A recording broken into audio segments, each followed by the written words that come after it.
পাখির নাম দোয়েল, ফুলের নাম শাপলা, দেশের নাম বাংলাদেশ, সুজলা সুফলা।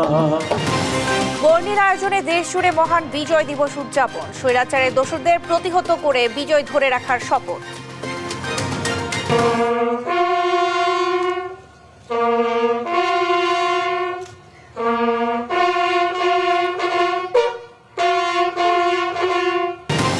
জাতির শ্রেষ্ঠ সন্তানদের প্রতি রাষ্ট্রপতি ও প্রধান উপদেষ্টার শ্রদ্ধা, জাতীয় স্মৃতিসৌধে জনতার ঢল, নতুন দেশ গড়ার অঙ্গীকার।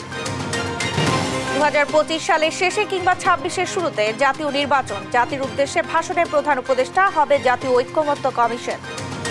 আমাদেরকে যদি, আবার বলছি, যদি অল্প কিছু সংস্কার করে ভোটার তালিকা নির্ভুলভাবে তৈরি করার ভিত্তিতে নির্বাচন সম্পন্ন করতে হয়, তাহলে 2025 সালের শেষের দিকে নির্বাচন অনুষ্ঠান হয়তো সম্ভব হবে। নির্বাচনের সময়কালের ধারণা নয়, সুনির্দিষ্ট রোড ম্যাপ চায় বিএনপি। আওয়ামী লীগের বিচারের আগে ভোট নয়, সতর্ক করল নাগরিক কমিটি। এবং বাংলাদেশের বিজয় দিবসকে ভারতের বিজয় বলে দাবি নরেন্দ্র মোদীর, আসিফ নজরুল ও হাসনাত আব্দুল্লাহর কড়া প্রতিবাদ।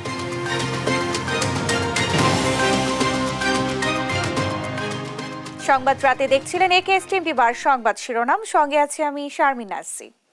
রাজনৈতিক পট পরিবর্তনে এবার বিজয় এসেছে নতুন মাত্রা নিয়ে। জাতি ঐক্যবদ্ধ হয়ে স্মরণ করছে মুক্তিযুদ্ধের বীর সেনাদের। ভাবনার ভিন্নতা থাকলেও আনন্দের এই দিনে ব্যক্তি থেকে পরিবার সবাই গাইছে বিজয়ের গান। সবার চোখে মুখে স্বাধীনতার সত্যিকার স্বপ্ন পূরণের প্রত্যয়। শপথ নেন নতুন বাংলাদেশ গড়ার।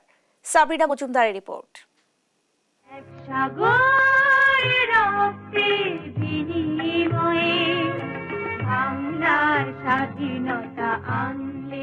মহান বিজয়ের 54 বছর উদযাপনে মেতেছে পুরো দেশ।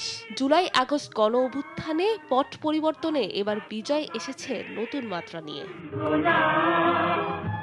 দিনের আলো ফোটার সঙ্গে সঙ্গে সাধারণ মানুষের পদচারণায় মুখর হয়ে ওঠে জাতীয় স্মৃতিসৌধ প্রাঙ্গণ।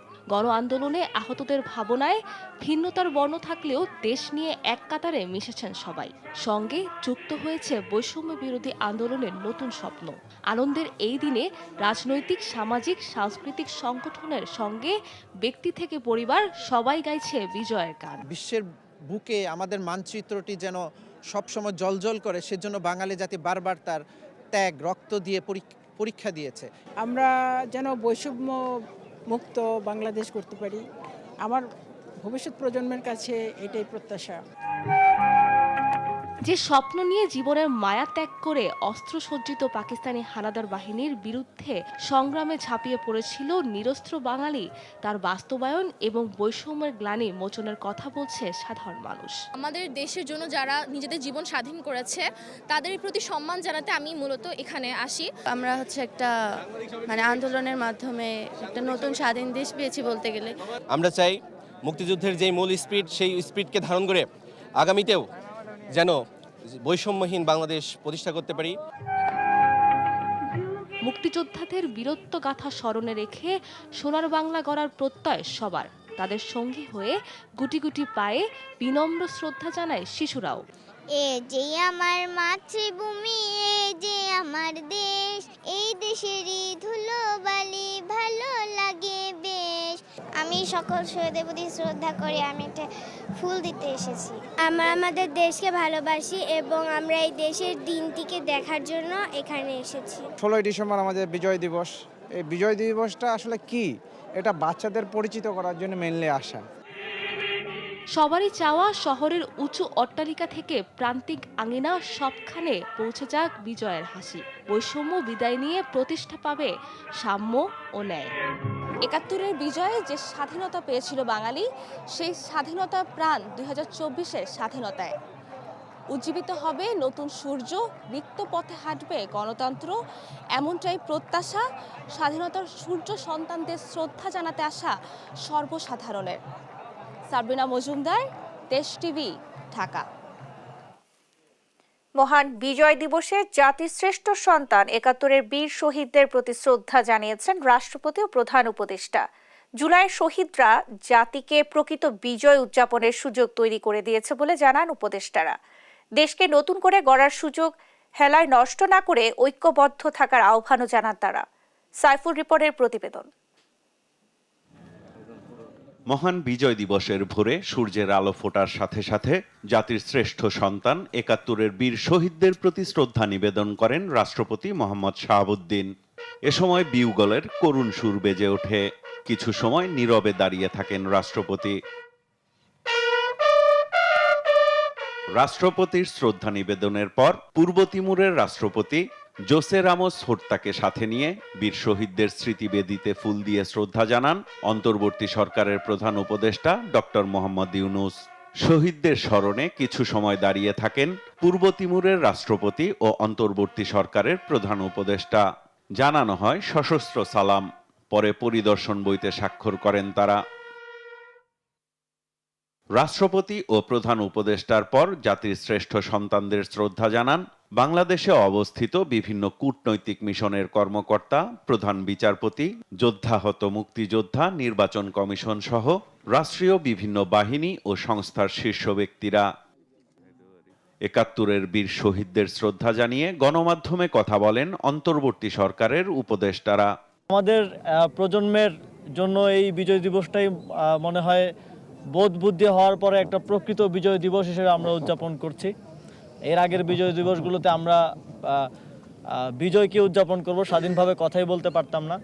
১৯৭১ সালে আমাদের বিজয় আসলেও, আমাদের স্বাধীনতা আসলেও সেই স্বাধীনতা ছিল অরক্ষিত। আমাদের ২০২৪-এর বিজয়ের মধ্য দিয়ে আমাদের স্বাধীনতা পূর্ণতা পেয়েছে। ফ্যাসিস্ট মুক্ত, আধিপত্যবাদ মুক্ত বাংলাদেশ থাকবে, নতুন বাংলাদেশ, এটাই আমাদের প্রত্যাশা। বাংলাদেশে ৭১-এর পরে যেটা হয়েছে যে একটি মুজিববাদী ব্যবস্থার ভিতর দিয়ে আমরা গেছি, বন্দোবস্তের ভিতর দিয়ে, বাট ওই বন্দোবস্ত এবারের গণঅভ্যুত্থানের ভিতর দিয়ে বন্দোবস্ত নস্যাৎ হয়েছে। ৭১-এ যেই রাষ্ট্র পেয়েছিলাম, এই রাষ্ট্রকে পুনর্গঠনের সুযোগ আমরা যাতে কোনোভাবে অবহেলা না করি, আমরা যাতে এই ব্যাপারে খুবই দায়িত্বশীল আচরণ করি সব সংগঠন, রাজনৈতিক দল এবং মানুষ। রাষ্ট্রপতি, প্রধান উপদেষ্টা ও কূটনীতিকদের শ্রদ্ধা নিবেদন শেষে সর্বসাধারণের জন্য উন্মুক্ত করে দেয়া হয় জাতীয় স্মৃতিসৌধ। ছাত্র জনতার অভ্যুত্থান পরবর্তী জাতির এই ৫৪তম বিজয় দিবস শুধু গর্বেরই নয়, হোক ৭১-এর চেতনায় অঙ্গীকারবদ্ধ সাম্য, ন্যায় বিচার ও মানবিক মর্যাদার বাংলাদেশ গড়ার নতুন যাত্রা।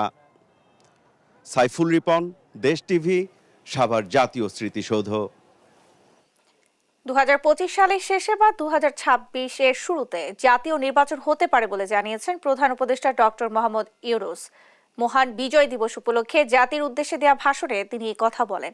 জানান রাজনৈতিক ঐক্যমত্যের ভিত্তিতে অল্প কিছু সংস্কার করে নির্ভুল ভোটার তালিকা তৈরি করা সম্ভব হলে ২০২৫ সালের শেষেই নির্বাচন দেওয়া হবে। এ সময় ৬টি সংস্কার কমিশনের প্রধানকে নিয়ে জাতীয় ঐক্যমত্য কমিশনের গঠনের কথাও জানান প্রধান উপদেষ্টা। নাফিয়া ফারজানা রিপোর্ট। ছাত্র জনতার অভ্যুত্থান পরবর্তী প্রথম মহান বিজয় দিবসে জাতির উদ্দেশ্যে ভাষণ দেন প্রধান উপদেষ্টা ডক্টর মোহাম্মদ ইউনূস। বিজয়ের মাসে দেশবাসীকে ঐক্যবদ্ধ হওয়ার আহ্বান জানান তিনি। বলেন, স্বৈরাচারী শক্তির জাতিকে বিভক্ত করার চেষ্টা সফল হতে দেয়া যাবে না। তারা প্রতিদিন দেশের ভেতরে এবং বাইরে থেকে জনতার অভ্যুত্থানকে ব্যক্ত করার জন্য বিপুল অর্থ ব্যয়ে নানা ভঙ্গিতে তাদের চেষ্টা চালিয়ে যাচ্ছে। পাচার করা হাজার হাজার কোটি টাকা তাদের আয়ত্তে রয়েছে। তাদের সুবিধাভোগীরা সর্বত্র ছড়িয়ে আছে। আমাদের ঐক্য অটুট থাকলে তারা আমাদেরকে আমাদের লক্ষ্য অর্জন থেকে ব্যর্থ করতে পারবে না। ভাষণে আগামী জাতীয় নির্বাচন প্রসঙ্গেও কথা বলেন প্রধান উপদেষ্টা। রাজনৈতিক ঐকমত্যের কারণে আমাদেরকে যদি অল্প কিছু সংস্কার করে ভোটার তালিকা নির্ভুলভাবে তৈরি করার ভিত্তিতে নির্বাচন সম্পন্ন করতে হয়, তাহলে ২০২৫ সালের শেষের দিকে নির্বাচন অনুষ্ঠান হয়তো সম্ভব হবে। কাঙ্ক্ষিত সংস্কার বাস্তবায়নে জাতীয় ঐক্যমত কমিশন গঠনের কথাও জানান তিনি। আমরা এই ৬ কমিশনের চেয়ারম্যানদের নিয়ে একটি জাতীয় ঐকমত্য গঠন কমিশন প্রতিষ্ঠা করার দিকে অগ্রসর হচ্ছি।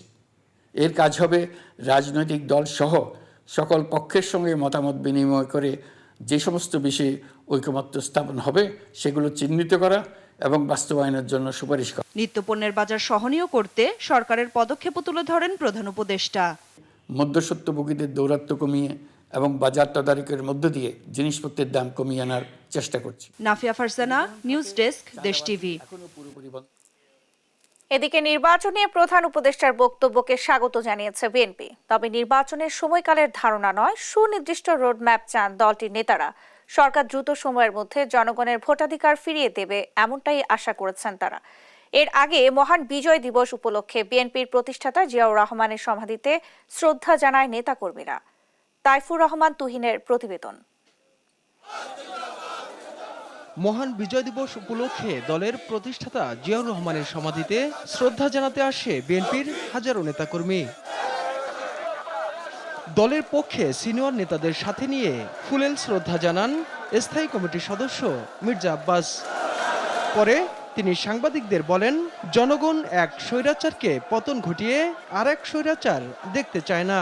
বিএনপি আশা করে সরকার শিগগিরই নির্বাচন দিয়ে জনপ্রতিনিধিদের হাতে ক্ষমতা হস্তান্তর করবে। এই দেশের মানুষ ভোটের অধিকার চায়।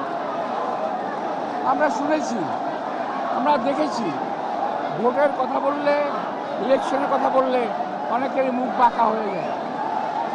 কিন্তু আমরা পরিষ্কার বলতে চাই, আমার নেতা তারেক রহমান সাহেব পরিষ্কার বলেছেন আমাদেরকে কতদিন অপেক্ষা করতে হবে এটা আমাদেরকে জানিয়ে দিন। দলের স্থায়ী কমিটির আরেক সদস্য সালাউদ্দিন আহমেদের দাবি, নির্বাচনের বিষয়ে প্রধান উপদেষ্টা একটা ধারণা দিয়েছে, কিন্তু সুনির্দিষ্ট রোডম্যাপ চায় বিএনপি। যে ঘোষণাটা, এটাকে ঠিক রোডম্যাপ বলে আমি মানতে পারবো না। আমরা একটা সুনির্দিষ্ট রোডম্যাপের ঘোষণা ওনার কাছ থেকে আমরা আশা করি, যাতে অন্তত প্রয়োজনীয় সংস্কার শেষে দ্রুততম সময়ের ভিতরে আমরা গণতান্ত্রিক প্রক্রিয়ায় যেতে পারি। দেশের বর্তমান পরিস্থিতি উত্তরণে নির্বাচিত সরকারের বিকল্প নেই বলেও জানান সালাউদ্দিন আহমেদ। তাইফুর রহমান তুহিন, দেশ টিভি, ঢাকা। দক্ষিণ এশিয়ায় ভারতের সম্প্রসারণবাদী নীতির বিরুদ্ধে ঢাকাকে নেতৃত্ব দিতে হবে বলে মন্তব্য করেছেন জাতীয় নাগরিক কমিটির আহ্বায়ক নাসির উদ্দিন পাটোয়ারি। সোমবার মহান বিজয় দিবসের র্যালি শেষে সমাপনী বক্তব্যে কথা বলেন তিনি। এ সময় আওয়ামী লীগের বিচার না হওয়া পর্যন্ত নির্বাচন দাবিকারীদের জাতীয় শত্রু হিসেবে চিহ্নিত করা হবে বলেও হুঁশিয়ারি করেন তিনি।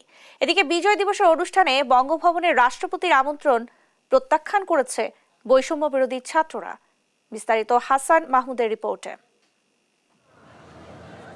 সোমবার বাংলা মোটর কেন্দ্রীয় কার্যালয় থেকে বিজয় দিবসের র্যালির আয়োজন করে জাতীয় নাগরিক কমিটি।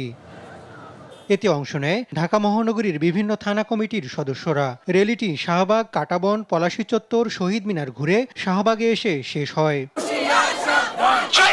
এ সময় নাগরিক কমিটির মুখ্য সংগঠক সার্জিস আলম বলেন, আওয়ামী লীগ মুজিববাদ প্রতিষ্ঠা করতে গিয়ে মানুষকে দাসে পরিণত করতে চেয়েছিল। মুজিববাদ প্রতিষ্ঠা করতে গিয়ে বিগত 16 বছরে খুনি হাসিনা বাংলাদেশের নাগরিকদের হয় দালাল বানিয়েছে, না হয় দাস বানিয়েছে। বাংলাদেশের বিজয় দিবসে ভারতের প্রধানমন্ত্রী নরেন্দ্র মোদীর বিতর্কিত বক্তব্যের তীব্র প্রতিবাদ জানান নাগরিক কমিটির সদস্য সচিব আক্তার হোসেন। আমরা অন্তর্বর্তীকালীন সরকারকে আহ্বান করব, অতি দ্রুত ভারতের প্রধানমন্ত্রীর এমন বক্তব্যের প্রতিবাদ করতে হবে।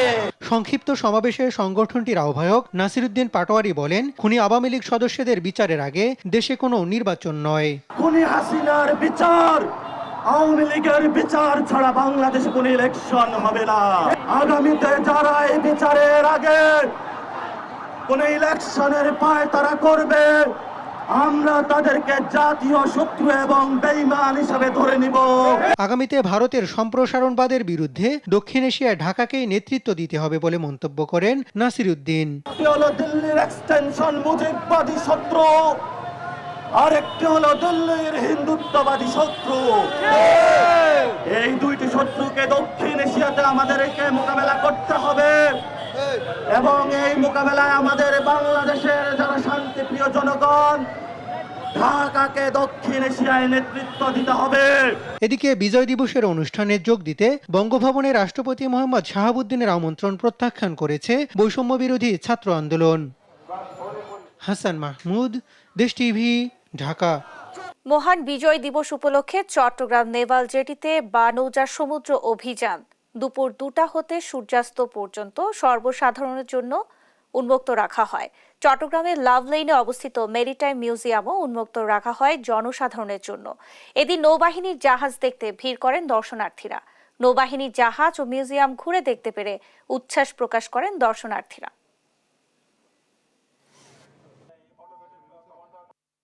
এখানে ফার্স্ট টাইম আসছি, সবকিছু বিষয় এখনো জানি না, দেখতেছি, আসলাম দেখার জন্য, খুব ভালো লাগলো। আজকের দিনটি বিশ্ব মানচিত্রের সম্মান আর গৌরবের সাথে আমাদের প্রতিষ্ঠিত হওয়ার দিন।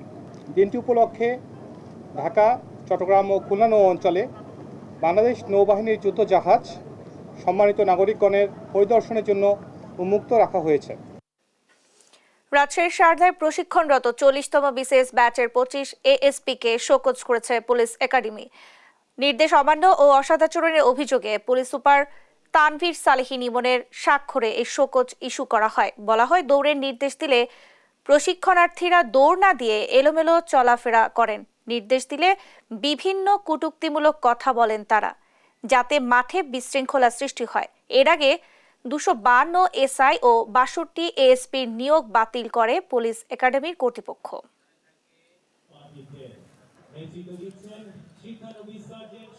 বাংলাদেশের 1971-এর বিজয়কে ভারতের ঐতিহাসিক জয় বলে দাবি করেন দেশটির প্রধানমন্ত্রী নরেন্দ্র মোদী। মহান বিজয় দিবসের সোমবার ফেসবুকে পোস্টে এ কথা বলেন তিনি। তার এমন পোস্টে তাৎক্ষণিক প্রতিবাদ জানান হাসনাত আব্দুল্লাহ ও আইন উপদেষ্টা আসিফ নজরুল। লুৎফর কবিরের রিপোর্ট। দীর্ঘ 9 মাসের রক্তক্ষয়ী লড়াই, 30 লাখ প্রাণের বিনিময়ে পরাধীনতার শৃঙ্খল ভেঙে 1971-এর 16 ডিসেম্বরে বিজয় অর্জন করে বাংলাদেশ। ঐতিহাসিক দিনটি স্মরণে সোমবার বিজয় দিবস উদযাপনে মেতেছে বাঙালি। তবে 71-এর অর্জনকে ভারতের ঐতিহাসিক বিজয় দাবি করেছেন দেশটির প্রধানমন্ত্রী নরেন্দ্র মোদী। 71-এ ভারতের ঐতিহাসিক বিজয়ে অবদানে সাহসী ও আত্মত্যাগকে তিনি সম্মান জানিয়েছেন, যাদের ত্যাগেই এ বিজয় এসেছে বলেও দাবি করেন প্রধানমন্ত্রী মোদী। তার এমন পোস্টে নানা মহলে বইছে সমালোচনা। মোদীর পোস্টের প্রতিক্রিয়া জানান বৈষম্য বিরোধী ছাত্র আন্দোলনের আহ্বায়ক হাসনাত আব্দুল্লাহ। ফেসবুকে তিনি লিখেন, পাকিস্তানের বিরুদ্ধে বাংলাদেশের স্বাধীনতার জন্য যুদ্ধ হয়েছিল। মোদীর বক্তব্যকে বাংলাদেশের সার্বভৌমত্বের জন্য হুমকি হিসেবে দেখছেন তিনি। প্রধানমন্ত্রীর মোদীর পোস্টের তীব্র প্রতিবাদ জানান অন্তর্বর্তী সরকারের আইন উপদেষ্টা আসিফ নজরুল। বলেন, ভারত ছিল এই বিজয়ের মিত্র, এর বেশি কিছু নয়। বাংলাদেশের বিজয় দিবসকে ভারতীয় সেনাবাহিনীর গৌরব হিসেবে দাবি করেন কংগ্রেস নেত্রী প্রিয়াঙ্কা গান্ধীও। ইন্দিরা গান্ধী ও ভারতীয় সেনাবাহিনীর বীরত্বে এ বিজয় সম্ভব হয়েছিল বলে মনে করেন কংগ্রেস নেত্রী। দীর্ঘ 9 মাসের রক্তক্ষয়ী যুদ্ধ শেষে 16 ডিসেম্বর বাংলাদেশের মুক্তি বাহিনী ও ভারতীয় মিত্র বাহিনীর কাছে আত্মসমর্পণ করে পাকিস্তান।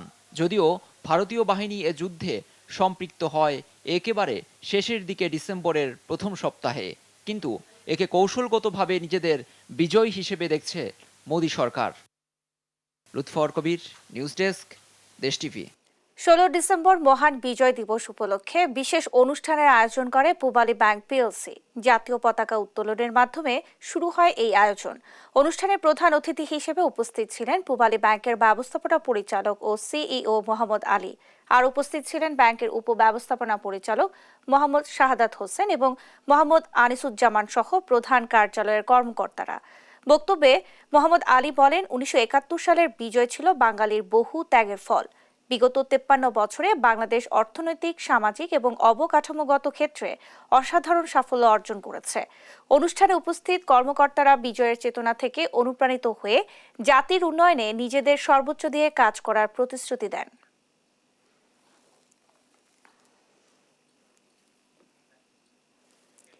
বিজয় দিবস উপলক্ষে ইনসাফ বারাকা কিডনি অ্যান্ড জেনারেল হাসপাতাল এবং বারাকা ফাউন্ডেশনের উদ্যোগে আয়োজিত শিক্ষাবৃত্তি প্রদান এবং ফ্রি মেডিকেল ক্যাম্পের আনুষ্ঠানিক উদ্বোধন করেন বিচারপতি মোহাম্মদ আব্দুর রউফ। সোমবার এই ক্যাম্পে হাসপাতালের বিভিন্ন বিভাগের 22 জন বিশেষজ্ঞ ডাক্তার বিনামূল্যে রোগী দেখেন। সেবা নিয়েছেন দেশের বিভিন্ন অঞ্চল থেকে আসা 1200 জন রোগী। মেডিসিন, গাইনি, শিশু, কিডনি, সার্জারি, ইউরোলজি এবং ডেন্টাল বিভাগে ফ্রি চেক আপ ও চিকিৎসা পরামর্শ দেওয়া হয়েছে। রোগীদের পরীক্ষা নিরীক্ষায় 50% ছাড় এবং ডেন্টাল চিকিৎসাও বিশেষ ছাড় প্রদান করা হয়। বিচারপতি মোহাম্মদ আব্দুর রউফ বলেন, বারাকা ফাউন্ডেশনের সহযোগী প্রতিষ্ঠানগুলো সমাজে মানব কল্যাণে গুরুত্বপূর্ণ ভূমিকা রাখছে। এ সময় কর্মকর্তারা জানান, বিজয় দিবসের চেতনা থেকে অনুপ্রাণিত হয়ে দরিদ্র ও অসহায় মানুষদের পাশে দাঁড়ানোই তাদের মূল লক্ষ্য।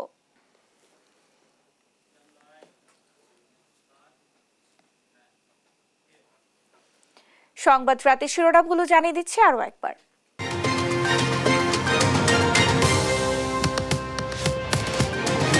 পাখির নাম দোয়েল, ফুলের নাম শাপলা, দেশের নাম বাংলাদেশ, সুজলা সুফলা।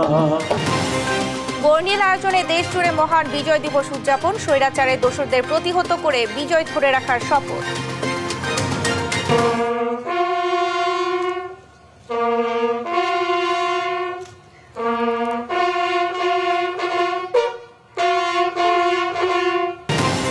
জাতির শ্রেষ্ঠ সন্তানদের প্রতি রাষ্ট্রপতি ও প্রধান উপদেষ্টার শ্রদ্ধা, জাতীয় স্মৃতিসৌধে জনতার ঢল, নতুন দেশ গড়ার অঙ্গীকার। 2025 সালের শেষে কিংবা 26-এর শুরুতে জাতীয় নির্বাচন, জাতির উদ্দেশ্যে ভাষণের প্রধান উপদেষ্টা হবে জাতীয় ঐক্যমত্য কমিশন। আমাদেরকে যদি, আবার বলছি, যদি অল্প কিছু সংস্কার করে ভোটার তালিকা নির্ভুলভাবে তৈরি করার ভিত্তিতে নির্বাচন সম্পন্ন করতে হয়, তাহলে 2025 সালের শেষের দিকে নির্বাচন অনুষ্ঠান হয়তো সম্ভব হবে।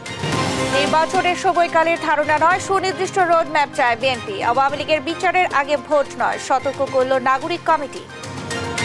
এবং বাংলাদেশের বিজয় দিবসকে ভারতের বিজয় বলে দাবি নরেন্দ্র মোদীর, আসিফ নজরুল ও হাসনাত আব্দুল্লাহর কড়া প্রতিবাদ।